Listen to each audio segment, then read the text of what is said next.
It's a big week for us. We've climbed back into a good spot, but we have to continue to play well, going down and playing one of the better teams, not only in our conference, but in the region on their home floor. And, it'll be a challenge for us. We played them here. We played pretty well for about 30 minutes, but we had a 10-minute stretch in the first half where we didn't score. And when you're playing a team as talented as them, you can't have those dry spells. So we'll continue to try to get better defensively and be able to guard them. They're very good offensively, but we're going to have to find a way to score the basketball ourselves at their place. And then, we finish that one, then we'll get ready for Simon Fraser Saturday. But I think we need to just concentrate on the Vikings right now. I mean, they're very talented, and they're at home for their last two games, and I'm sure that their seniors are excited about finishing out their careers there. So with everything, the tournament, seeding, them trying to win the regular season, us trying to get in, senior weekend, it's going to be a big weekend, so it's going to be a huge challenge for us. But we've faced a lot of adversity this year, and hopefully our guys will be up for it. Coach, is there an added pressure hosting the conference tournament this year, trying to get into it?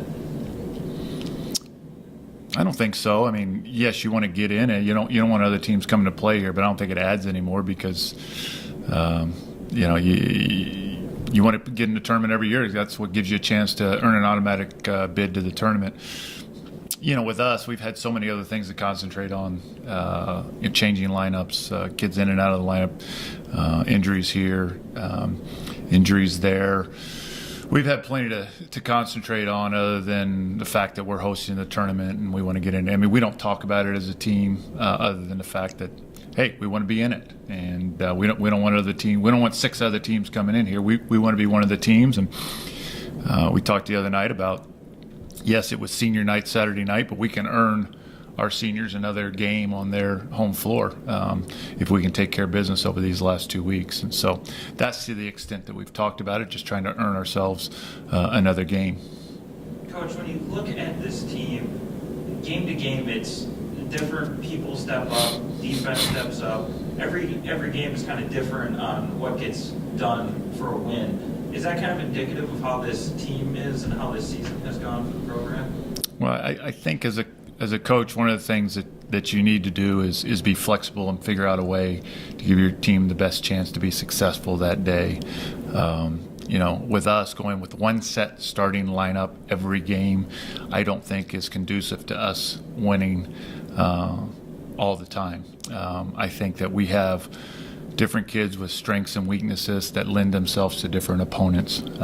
Some kids play better with other players on their team. It's not always nice to say that, or it doesn't sound like it should be that way, but it is. I mean, some groups play better with each other, and so as our staff looks at each game, we try and figure out the lineups and the substitution pattern that's going to help hopefully give us the best chance to be successful.